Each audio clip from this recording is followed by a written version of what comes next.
Hello friends, my name is Poonam. मेरे channel success with spirituality पर आप सबका स्वागत है। हम कर रहे हैं 10th क्लास ज्योग्राफी का 4th लेसन कृषि, जो हमारे कॉम्पिटिटिव एग्जाम्स के लिए बहुत ज़्यादा ज़रूरी है। चलो टाइम वेस्ट ना करते हुए जल्दी से हम शुरू करते हैं आपका कृषि। ठीक है, हमारा जो भारत देश है उसके बाहर हर एक राज्य में, लगभग हर एक राज्य में कृषि की जाती है। और हमारे देश की जो 2/3 जनसंख्या है वो कृषि कार्यों में संलग्न है, यानी कि कृषि कार्यों में ही लगी रहती है। कृषि एक तरह से एक प्राथमिक क्रिया है। जो आर्थिक क्रियाएं होती हैं वो 3 प्रकार की होती हैं, प्राथमिक, द्वितीयक और तृतीयक। जिसमें से प्राथमिक क्रिया कौन सी? आपकी कृषि। कृषि किस आर्थिक क्रिया में आती है? प्राथमिक क्रिया में। और ये जो कृषि है ये खाद्यान्न उत्पादन करती है, साथ साथ जो है लोगों के लिए कच्चा माल भी पैदा करती है। जितनी भी आपकी चाय, मसाले या कॉफ़ी है उनका निर्यात भी किया जाता है। कृषि के प्रकार हमारे देश में प्राचीन एक आर्थिक क्रिया है, और साथ साथ हज़ारों वर्षों के दौरान जो है, जो भी हमारे भौतिक पर्यावरण या प्रौद्योगिकी या सामाजिक संस्कृति रीति रिवाजों में जो भी बदलाव आए, तो उनके अनुसार हमारे खेती करने की विधियों में भी बदलाव आया। जैसे हम पहले जीवन निर्वाह कृषि करते थे, यानी कि सिर्फ जीने की मतलब आवश्यकता के लिए, अपने परिवार की आवश्यकता के लिए ही कृषि किया करते थे। वही कृषि जो है फिर गहन हुई, यानी कि हमने उसको बेचना भी शुरू किया, वाणिज्यिक कृषि के रूप में भी प्रयोग करना शुरू किया। तो सबसे पहले है आपका प्रारंभिक जैविक जीविका निर्वाह कृषि, दूसरा है आपका गहन जीविका कृषि, और तीसरा है आपका वाणिज्यिक कृषि। ठीक है, तो हम इसके डिटेल के बारे में पढ़ते हैं। प्रारंभिक जीविका निर्वाह कृषि, जो ये कृषि है आपकी प्रारंभिक जीविका निर्वाह कृषि, ठीक है, ये जो है भूमि के छोटे टुकड़ों पर की जाती है। और जो आदिम जो कृषि औजार हैं, जैसे लकड़ी के हल, दाव और खुदाई करने की छड़ी, और ये जो है ये वाली कृषि परिवार या समुदाय के साथ में मिलकर की जाती है। ठीक है, और ये कृषि जो है ना, बेसिकली हम ये कहेंगे कि ये सिर्फ मानसून पर निर्भर रहती थी, और मृदा की प्राकृतिक उर्वरता, यानी कि जब तक मिट्टी जो है उपजाऊ है तब तक वो कृषि करते हैं, और फिर उसको छोड़कर चले जाते हैं। और साथ साथ फसल उगाने के लिए अन्य पर्यावरणीय परिस्थितियों पर निर्भर रहते थे। यानी कि सीधी सी बात है, जो प्रारंभिक जीविका निर्वाह कृषि थी वो जो भी पर्यावरण जैसी परिस्थिति में था उस पर निर्भर थी। जैसे मानसून का आना, बारिश का आना, मृदा की जो भूमि जो है कितनी उपजाऊ है, फसल के लिए ठीक है या नहीं है, ठीक है, इन पर निर्भर करता था। साथ साथ ये जो जो आपका जीविका निर्वाह कृषि है, ठीक है, आपका प्रारंभिक जीविका निर्वाह कृषि, ये इसमें जो है ये कर्तन और दहन प्रणाली आती है। शैल और बर्न, यानी कि उसको काटना, साफ करना, फिर उसको उस पर कृषि करना, उस पर अनाज उगाना, और फिर उसको अनाज काटने के बाद उसको उस जगह को खाली कर देना या जला देना। ठीक है, अब इस कृषि में क्या होता है कि लोग जो हैं, यानी कि किसान जो है, एक ज़मीन के टुकड़ों को साफ करते हैं और उस पर अपने परिवार के भरण पोषण के लिए अनाज या तथा अन्य खाद्य फसल उगा देते हैं। और जब जो मृदा है उसकी उर्वरकता कम हो जाती है, तो उस भूमि को छोड़कर दूसरी भूमि पर स्थानांतरित हो जाते हैं। ठीक है, और फिर दूसरी भूमि का टुकड़ा साफ करते हैं। इस प्रकार के जो स्थानांतरण हम करते हैं, उससे क्या होता है, मिट्टी की उर्वरकता शक्ति जो है वो बढ़ जाती है। ठीक है, साथ साथ जो है फिर किसान उर्वरक या आधुनिक तकनीकों का प्रयोग नहीं करते। जो भी कहने का मतलब ये है कि जीविका निर्वाह कृषि में जो प्राचीन रूप से चली आ रही थी, उसमें जो उत्पादकता होती है वो कम होती है। क्यों कम होती है? क्योंकि किसान जो है उर्वरक, यानी कि जो फर्टिलाइज़र है उसका यूज़ नहीं करते। और साथ साथ ये जो आपकी कृषि है, प्रारंभिक निर्वाह प्रारंभिक जीविका निर्वाह कृषि, ये अलग अलग राज्यों में, यानी कि जिसे हम कर्तन या दहन प्रणाली भी कहते हैं, उसमें हर एक राज्य में, भारत में या फिर आप विश्व में देखो तो इसको अलग अलग नामों से जाना जाता है। जैसे आपको अगर हम जैसे बोलेंगे झूम खेती, तो झूम खेती कहाँ बोली जाएगी? असम, मेघालय, मिजोरम और नागालैंड में। उसी तरह से मणिपुर में पामुल, ठीक है, छत्तीसगढ़ के बस्तर जिले में और अंडमान निकोबार द्वीप समूह में इसे दीपा कहा जाएगा। ठीक है, झूम कहाँ जाएगा? उत्तर पूर्वी राज्यों में। ठीक है, मणिपुर को छोड़ के मणिपुर में इसको पामलू कहा जाएगा। छत्तीसगढ़ का जो बस्तर जिला है और जो आपका अंडमान निकोबार का द्वीप समूह है, वहाँ पे दीपा कहा जाएगा। उसी तरह से जो झूम खेती है, जो कर्तन और दहन प्रणाली है, यानी कि उसको काटना और और फिर उसको जला देना, ठीक है। इस कृषि को अलग अलग जो हमारे देश हैं वहाँ पर अलग अलग नामों से जाना जाता है। जैसे कि मैक्सिको और मध्य अमेरिका में, एम में याद रखना मिल्पा, ठीक है। मैक्सिको और मध्य अमेरिका में क्या कहा जाता है, इसको मिल्पा कहा जाता है। वेनेजुला में इसको कोनुको कहा जाता है। ब्राज़ील में होता है रोको, ब्राज़ील रोको। अब मध्य अफ्रीका में मैसालो, ठीक है। इंडोनेशिया में लद्दागा, ठीक है। और वियतनाम में रे, वियतनाम में रे, ठीक है। ये नाम याद करने ज़रूर। उसी तरह से हमारे जो देश है यानी कि भारत जो है उसमें अलग अलग राज्य हैं, तो अलग अलग राज्यों में ये अलग अलग नाम से जाना जाता है। जैसे मध्य प्रदेश में बैबर या दहिया, ठीक है। मध्य प्रदेश में बैबर या दहिया, आंध्र प्रदेश में पोडू या पेंडा, उड़ीसा में पाम डाबी या कोमना या बारा बारेगा। और उसी तरह से पश्चिम घाटों में से कुमारी, दक्षिण पूर्वी जो आपका राजस्थान में वो बेलेरे, हिमालय जो क्षेत्र है वहाँ पे खिल, झारखंड में कुरवा, और उत्तर पूर्वी राज्यों में इसे झूम के नाम से जाना जाता है, ठीक है। अब हम करते हैं आपका गहन जीविका कृषि। अब जो गहन जीविका कृषि है वो उन क्षेत्रों में की जाती है जहाँ पर भूमि पर जनसंख्या का दबाव क्या होता है, अधिक होता है। और ये जो कृषि है ये बहुत ज़्यादा इसमें श्रम लगता है और अधिक उत्पादन के लिए अधिक जैविक रसायनों का भी प्रयोग किया जाता है। हम अभी यहाँ पर डीएसएसबी वाला क्वेश्चन पूछ सकता है कि भू स्वामित्व में विरासत के अधिकार का क्या कारण, क्या हो रहा है, क्या परिणाम निकल रहा है। इसका परिणाम ये क्या निकल रहा है, जो पीढ़ी दर पीढ़ी जोतों का आकार है वो छोटा और आलब्ध आलाभ प्राप्त होता चला जा रहा है, यानी कि उनको जो बेनिफिशियल रूप है वो कम मिल रहा है, ठीक है। प्रॉफिट जो है उनको कम मिल रहा है और जो जोतों का आकार वो कैसा होता चला जा रहा है, छोटा होता चला जा रहा है, ठीक है। और यहाँ पर जब किसानों के पास वैकल्पिक रोजगार नहीं होने की वजह से भूमि पर जो है ना दबाव ज़्यादा होता चला जा रहा है। फिर तीसरा प्रकार है आपका वाणिज्यिक कृषि। वाणिज्यिक कृषि कैसी है, आपको सीधी सी बात है, इसमें हम क्या करते हैं, बहुत आधुनिक निवेशों या आधुनिक निवेशों यानी कि जैसे जो अधिक पैदावार करने वाले बीजों का यूज़ करते हैं, रासायनिक उर्वरकों का प्रयोग करते हैं, कीटनाशकों का प्रयोग करते हैं, वो इसलिए करते हैं ताकि हम जो उत्पादन हो वो ज़्यादा हो सके। और इसी कृषि को हम वाणिज्यिक स्तर पर विभिन्न देशों में प्रदेशों में अलग अलग है। जैसे आप देखोगे कि वाणिज्यिक कृषि पंजाब और हरियाणा की क्या है, चावल है। और परंतु जो उड़ीसा में जो चावल जो कृषि है वो जीविका फसल है, ठीक है। अब है इसी में आपकी जो वाणिज्यिक कृषि है, वाणिज्यिक कृषि यानी कि जो हम उस कृषि में क्या करेंगे, कोई भी जो फसल बोएंगे वो बेसिकली हम बेचने के लिए बोएंगे, ठीक है। तो उसी तरह से रोपण कृषि भी एक प्रकार की वाणिज्यिक कृषि है। पूछा जा सकता है कि रोपण कृषि जो है किस प्रकार की कृषि है, तो वो कृषि आपकी वाणिज्यिक कृषि है। और जो ये रोपण कृषि है वो उसको उगाने के लिए बहुत लंबे चौड़े मैदान की आवश्यकता होती है। और साथ साथ ये बोला जाता है कि रोपण कृषि जो है ना, जो उद्योग है, ठीक है, जो इंडस्ट्री है और जो आपका कृषि जो क्षेत्र है उसका एक इंटरफेस है, ठीक है। रोपण कृषि एक व्यापक क्षेत्र में की जाती है और इस रोपण कृषि के लिए बहुत ज़्यादा पूंजी चाहिए और श्रमिकों की आवश्यकता होती है। साथ साथ इसे बहुत सारे जो उत्पादन है, जो इसका उत्पादन होगा वो कच्चे माल के रूप में किया जाता है। जैसे चाय, कॉफ़ी, रबड़, गन्ना, केला इत्यादि, ये सब क्या है आपकी रोपण फसलें हैं।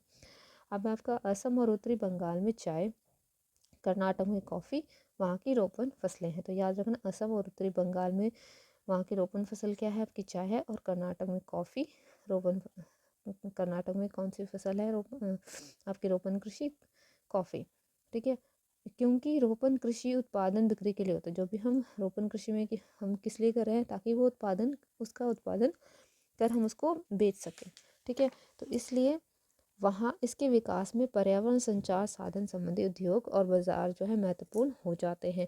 तो ये पूछा जा सकता है आपसे कि किसके विकास में पर्यावरण और संचार के साधन जो है वो बहुत ज़्यादा महत्वपूर्ण भूमिका निभाते हैं, ये योगदान देते हैं, वो है आपकी रोपण कृषि में, ठीक है।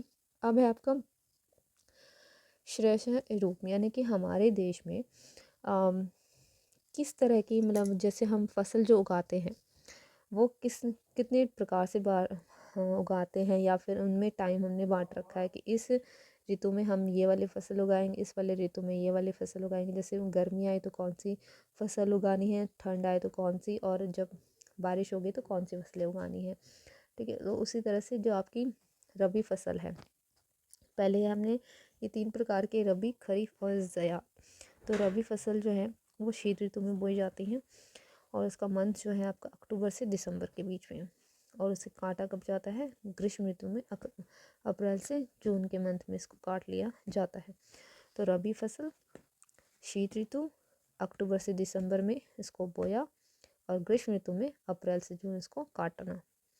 इसके जो रबी फसल के जो उदाहरण है, ये आपके गेहूँ, जौ, मटर, चना, सरसों।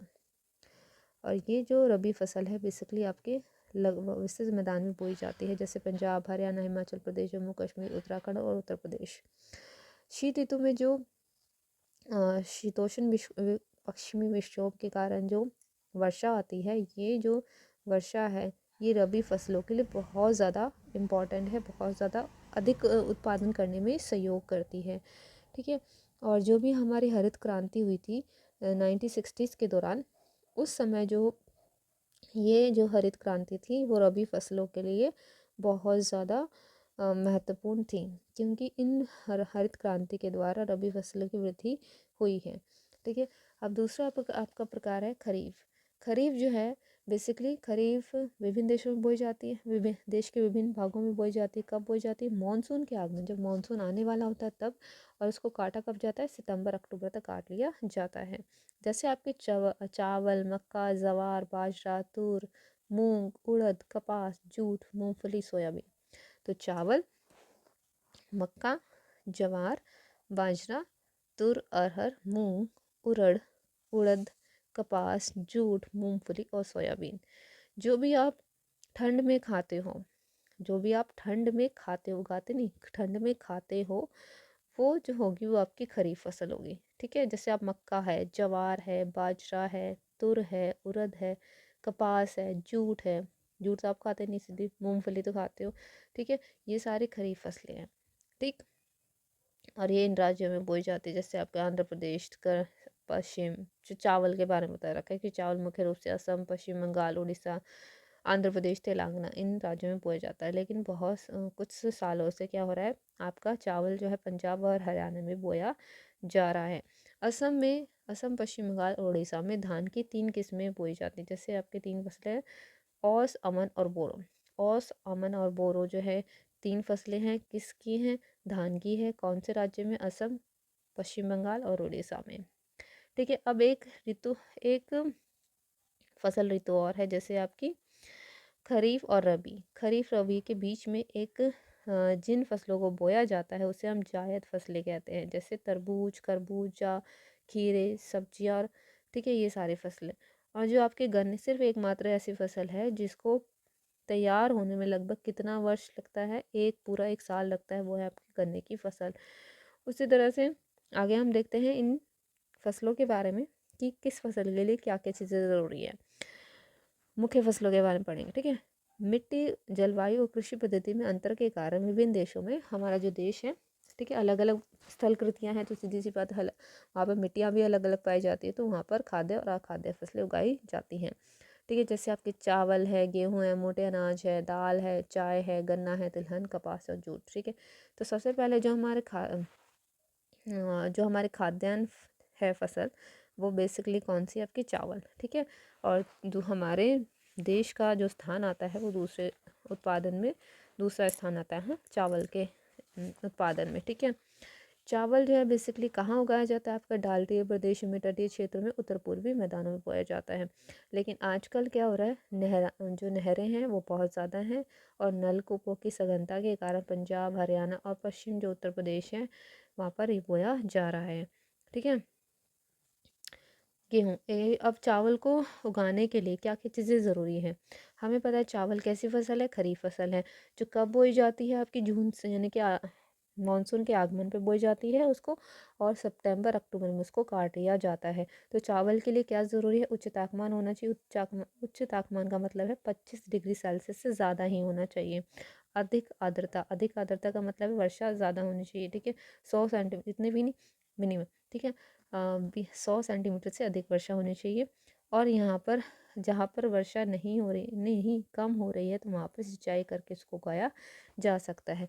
अब है आपका गेहूँ। गेहूँ जो है भारत की दूसरी सबसे बड़ी महत्वपूर्ण खाद्यान्न फसल है, ठीक है, जो देश के उत्तर और उत्तर पश्चिम भागों में पैदा की जाती है, ठीक है। अब रबी की फसल को उगने के लिए क्या चीज़ें ज़रूरी हैं? जो आपकी गेहूँ है, तो उसके लिए उगने के लिए क्या ज़रूरी है? एक तो आपकी शीत ऋतु वाली बारिश ज़रूरी है, ठीक है, जो 45 सेंटीमीटर तक होनी चाहिए।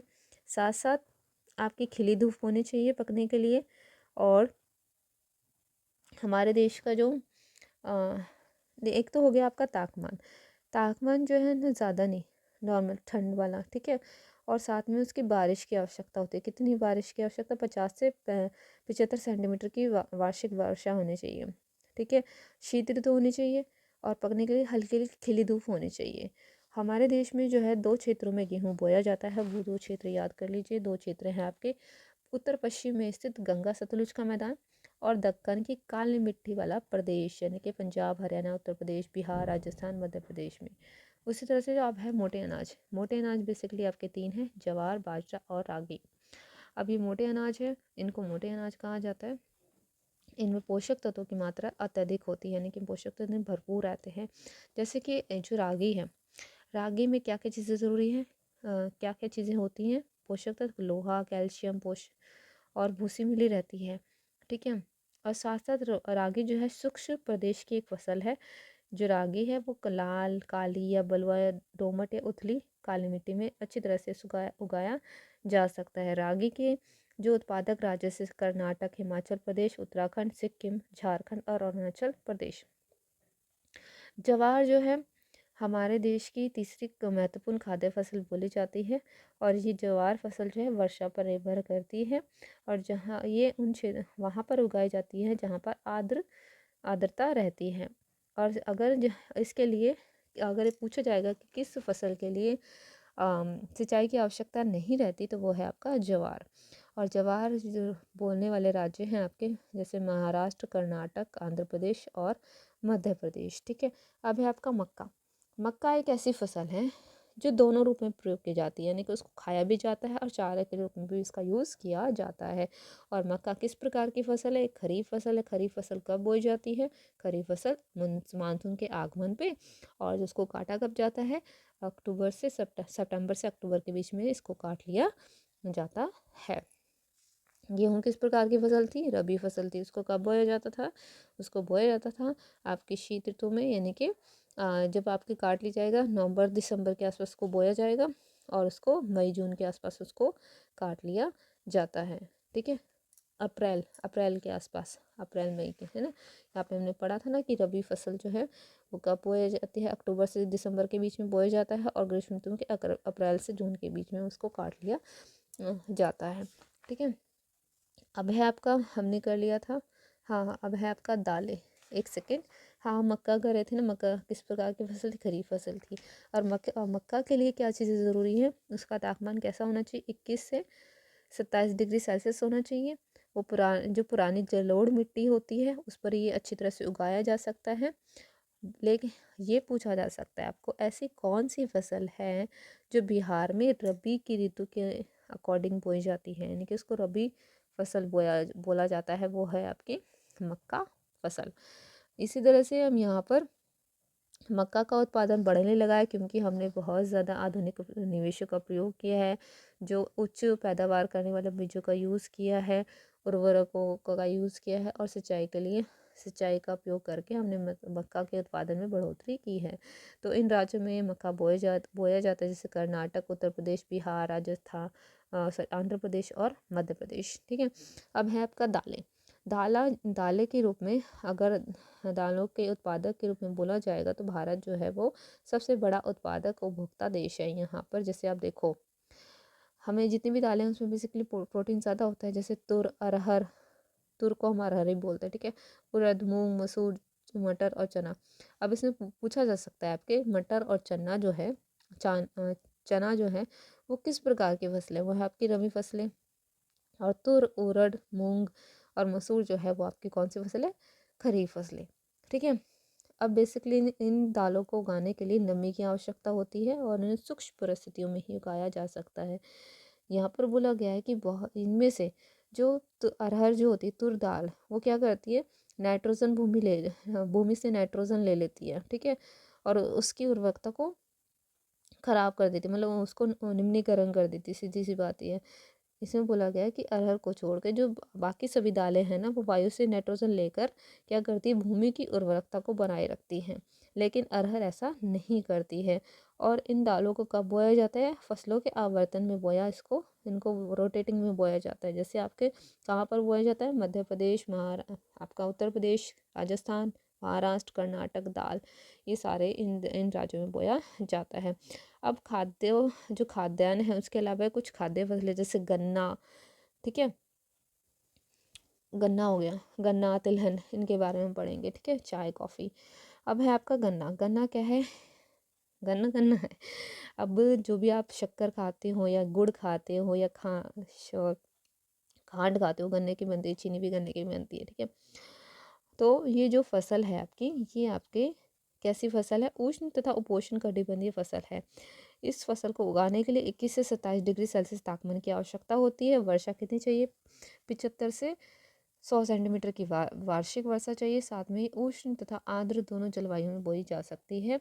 और यहाँ पर जहाँ पर वर्षा कम होती है, वहाँ पे सिंचाई के द्वारा इसको बोया जा सकता है। ये जो आपका गन्ने की खेती है, ये अनेक मिट्टियों में उगाई जा सकती है। ऐसा कोई इसमें एक चीज़ नहीं है कि हाँ भी एक मिट्टी में उगाएं, अनेक मिट्टियों में इसको उगाया जा सकता है। ये ज़रूर इम्पोर्टेंट है कि इसको, चाहे इसकी बुआई से लेकर इसकी कटाई तक है ना, शारीरिक श्रम की आवश्यकता बहुत होती है, ठीक है। ब्राज़ील के बाद भारत जो है ना, गन्ने के उत्पादन में दूसरा स्थान आता है भारत का। अब ये किस राज्य में बोया जाता है, जैसे उत्तर प्रदेश, महाराष्ट्र, कर्नाटक, तमिलनाडु, तेलंगाना, बिहार, पंजाब, हरियाणा में इन यानी कि गेहूं की खेती की जाती है। अब है आपका तिलहन। तिलहन के रूप में देखें तो भारत जो है वो दूसरा स्थान आता है भारत का, ठीक है। और तोरैया के उत्पादन में तीसरा स्थान आता है। कुछ ऐसे तिलहन है जैसे मूंगफली, सरसों, नारियल तेल, सोयाबीन, अरंडी, बिनौल, अलसी, सूरजमुखी।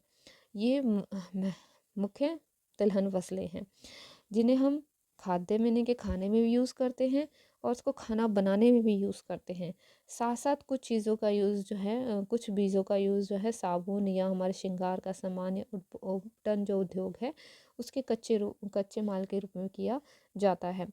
मूंगफली किस प्रकार की फसल है, एक खरीफ फसल है जो देश के लगभग कुछ राज्यों में बोई जाती है। और जो जितने भी तिलहन उगाए जाते हैं उनका आधा भाग जो है मूंगफली की फसल से ही प्राप्त होता है। और ये जो गुजरात, राजस्थान, तमिलनाडु या महाराष्ट्र में मूंगफली उगाई जाती है। अलसी और सरसों जो है वो रबी फसलें हैं। मूंगफली कैसी फसल थी, खरीफ फसल थी। और अलसी और सरसों कैसी फसल है, आपकी रबी फसल है, ठीक है। और तिल जो है वो खरीफ फसल है। और तिल एक ऐसी फसल है, तिलहन फसल है जो उत्तरी भारत में तो खरीफ फसल के नाम से जाना जाता है और दक्षिण भारत में इसको खरीफ फसल के नाम से जाना जाता है, ठीक है। खरीफ फसल यानी कि इसको दोनों ऋतुओं में बोया जाता है, लेकिन इनका क्षेत्र अलग अलग होता है। उत्तरी भारत में खरीफ की फसल और दक्षिण भारत में रबी की फसल। अरंडी जो है एक ऐसी फसल है जो दोनों ऋतुओं में बोई जाती है। दोनों फसल ऋतुओं में बोई जाती है, एक तो खरीफ और दूसरा रबी, ठीक है। अरंडी जो है खरीफ और रबी दोनों दोनों ही फसल ऋतु में बोई जाती है। अब आपकी चाय। चाय किस प्रकार की कृषि है, एक रोपण कृषि है, ये एक पेय पदार्थ है। और ये कब शुरू हुआ था, अंग्रेज इसको लेकर आए थे। और लेकिन आज जो है इन बागानों के मालिक कौन है, भारतीय हैं। पौधा, इसका जो चाय का पौधा होता है इसको क्या चीज़ें ज़रूरी हैं, पहली चीज़ इसको जो जलवायु है वो उपोष्ण और उष्ण दोनों कटिबंध जलवायु इसके लिए ज़रूरी है। ह्यूमस ज़रूरी है, जीवांत युक्त गहरी मिट्टी यानी कि ह्यूमस वाली इसको मिट्टी चाहिए। साथ साथ सुगम जल निकासी यानी कि जल इकट्ठा ना हो ऐसी जगह चाहिए। ढलवा क्षेत्र चाहिए। चाय को उगाने के लिए वर्ष भर कोश, नम और पाला रहित जलवायु की आवश्यकता होती है। वर्षा भर कोश, नम और पाला रहित जलवायु की आवश्यकता है। साथ साथ कुछ वर्षा भी चाहिए, बौछार चाहिए। और यही बौछार जो है, जो इसकी पत्तियां होती हैं, उसके विकास में सहायक होती हैं। और ताज़गी बनाने के लिए हम चाय की जो पत्तियां हैं उसको बगान में ही संसाधित करते हैं, उनको बगान में ही रखा जाता है। ये कुछ जो क्षेत्र हैं जहाँ पर आपकी चाय उगाई जाती है, जैसे असम, पश्चिम बंगाल में दार्जिलिंग या जलपाईगुड़ी के जिलों की पहाड़ियों पर, तमिलनाडु और केरल में। इसके अलावा आपका हिमाचल प्रदेश, उत्तराखंड, मेघालय, आंध्र प्रदेश या त्रिपुरा राज्य में भी चाय को उगाया जाता है। चाय जो है चाय के उत्पादन में भारत जो है दूसरा स्थान प्राप्त करता है। अब है आपका कॉफ़ी। कॉफ़ी बेसिकली हमारे देश की बहुत ज़्यादा फेमस है।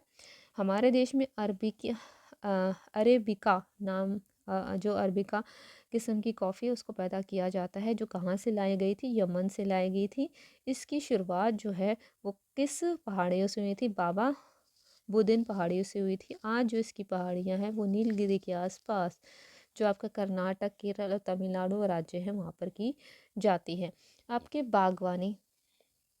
बागवानी फसल में हमारा जो भारत का स्थान है वो दूसरा आता है। ये उष्ण तथा शीतोष्ण कटिबंधीय दोनों प्रकार के फलों का उत्पादक है, यानी कि जिस जलवायु में, उष्ण जलवायु में जो फल उगाए जाते हैं या शीतोष्ण कटिबंध में जो फल उगाए जाते हैं, ये दोनों का उत्पादक है। जैसे कि आप देखो कि महाराष्ट्र, आंध्र प्रदेश, तेलंगाना, उत्तर प्रदेश, पश्चिम बंगाल के आम में, ठीक है, आम देखने को मिल जाएंगे आपको। नागपुर और चेरापूंजी जो है वहाँ का संतरा, केरल, मिजोरम, महाराष्ट्र, तमिलनाडु के केले, उत्तर प्रदेश और बिहार के लीची, मेघालय के अनानास, आंध्र प्रदेश, तेलंगाना, महाराष्ट्र के अंगूर और हिमाचल प्रदेश और जम्मू कश्मीर के सेब, नाशपाती, खुमनी, अखरोट विश्व भर में प्रसिद्ध हैं।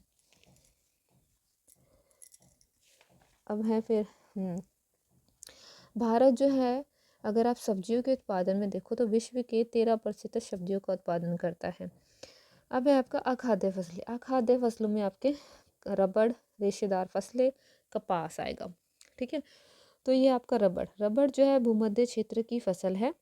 रबड़ किस प्रकार की फसल है? भूमध्य क्षेत्र की फसल है, लेकिन विशेष परिस्थितियों में हमें उष्ण तथा उपोष्ण क्षेत्रों में उसको उगाया जा सकता है।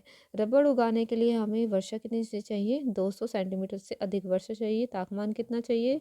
25 डिग्री सेल्सियस से अधिक तापमान और नम्र तथा आर्द्र जलवायु की आवश्यकता होती है। पहली चीज़, उष्ण तथा उपोष्ण दोनों क्षेत्रों में उगाया जा सकता है। बेसिकली ये भूमध्य क्षेत्र की फसल होती है। ठीक है, वर्षा कितनी चाहिए? 200 सेंटीमीटर की वर्षा चाहिए से अधिक चाहिए। 25 डिग्री सेल्सियस से अधिक तापमान चाहिए। नम्र और आर्द्र की जलवायु की आवश्यकता होती है। रबड़ क्या होता है? कच्चा माल होता है जो उद्योग में यूज़ किया जाता है। इसको जो है कहाँ उगाया जाता है? केरल, हमारे देश के कौन से राज्य में उगाया जाता है? केरल, तमिलनाडु, कर्नाटक, अंडमान निकोबार द्वीप समूह, मेघालय के गोरो पहाड़ियों में इसको उगाया जाता है। रबड़ के उत्पादन में हमारा जो देश का स्थान है वो चौथा स्थान आता है। अब है आपका रेशेदार फसलें। जो रेशेदार फसल जैसे जूट, कपास, सन, प्राकृतिक रेशे कहा जाता है, ये 4 मुख्य रेशेदार फसलें हैं। पहले जो 3 फसलें जैसे कपास, जूट और सन जो है वो मिट्टी में उगाए जाते हैं, और जबकि जो चौथा है प्राकृतिक रेशा, वो उसको रेशम के कीड़े की कोकून से उसको प्राप्त किया जाता है। ये जो रेशम का जो कीड़ा है वो बेसिकली कहाँ पर होता है? मलबरी यानी कि शहतूत की पत्तियों पर पलता है। और उत्पादन के लिए रेशम के कीड़ों को पालना क्या कहा जाता है? सेरीकल्चर कहा जाता है। अब है आपका कपास। कपास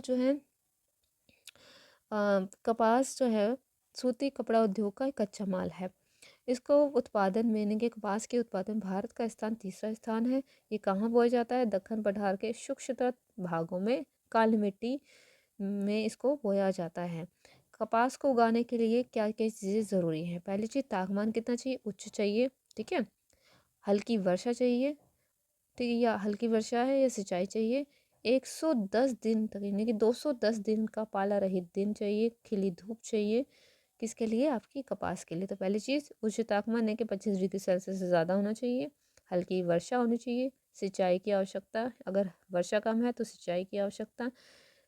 210 दिनों तक पाला रहित यानी कि पाला नहीं पड़ना चाहिए और खिली धूप की आवश्यकता होती है। और कपास जो है वो कैसी फसल है? आपकी खरीफ फसल है, जो कब बोई जाती है? मानसून के आगमन पे। और उसको काटा कब जाता है? आपके अक्टूबर नवंबर सितंबर अक्टूबर में इसको काट लिया जाता है। इसको तैयार होने के कपास को तैयार होने में 6 से 8 महीने लगते हैं। ये इन राज्यों में बोया जाता है, जैसे महाराष्ट्र, गुजरात, मध्य प्रदेश, कर्नाटक, आंध्र प्रदेश, तेलंगाना, गुजरात, तमिलनाडु, पंजाब, हरियाणा और उत्तर प्रदेश। ठीक है। अब आपका जूट, जूट को क्या कहा जाता है? सुनहरा रेशा। पूछा जा सकता है कि सुनहरा रेशा किसको कहा जाता है? जूट को कहा जाता है। और ये ऐसी मिट्टी में उगाया जाता है जहाँ पर जल इकट्ठा ना हो और वो मिट्टी कैसी उर्वरक हो यानी कि उपजाऊ भूमि होनी चाहिए। ये वहाँ पर उगाया जाता है जहाँ पर हर वर्ष जो है बाढ़ से नई मिट्टी आ जाती है। और इसको बढ़ने के लिए क्या चीज़ें ज़रूरी है? उच्च तापमान चाहिए और उच्च तापमान की आवश्यकता होती है। और एक इन राज्यों में बोया जाता है आपका पश्चिम बंगाल, उड़ीसा, असम राज्यों में इसको बोया जाता है। ये क्या है? इसके उत्पादक राज्य हैं, जिनसे आपको पता है कि आजकल जो है जूट की मांग जो है वो कम हो गई है। क्यों कम हो गई? क्योंकि इसको बनाने में, इसको प्रिपेयर करने में लागत जो है वो ज़्यादा आती है। और जो कृत्रिम रेशे हैं, उनकी जो पैकिंग सामग्री है, विशेषकर नायलॉन, उसकी कीमत जो है वो कम है। इसकी वजह से जूट की मांग है वो कम होती चली जा रही है। नेक्स्ट क्लास ये था आपका चैप्टर 4। चैप्टर 4 के जितने भी आपके ये फसलें थी, जैसे आपकी कपास या फिर आपका जूट, तो या फिर आपका रेशेदार फसलें, रबड़, मक्का, ये सब हमने जो पढ़ा है, इसके लिए कौन कौन सी फसल के लिए क्या क्या चीज़ें ज़रूरी हैं, वो चीज़ करनी है। दूसरी चीज़, जो हमने 3 फसल ऋतुएं पढ़ी थी, रबी, खरीफ और जायद, वो चीज़ करना है। ठीक है। और इन फसलों के नाम ज़रूर याद करने हैं, क्योंकि इनसे पूछ लिया जाता है कि कौन सी फसल किस प्रकार की फसल है और किस फसल के लिए किस तरह का टेम्परेचर ज़रूरी है या कितनी वर्षा ज़रूरी है। ये चीज़ आप इसको दोबारा से देख लीजिए, आपको ज़रूर याद हो जाएगा। तब तक के लिए bye bye, take care and like share subscribe please. Thank you.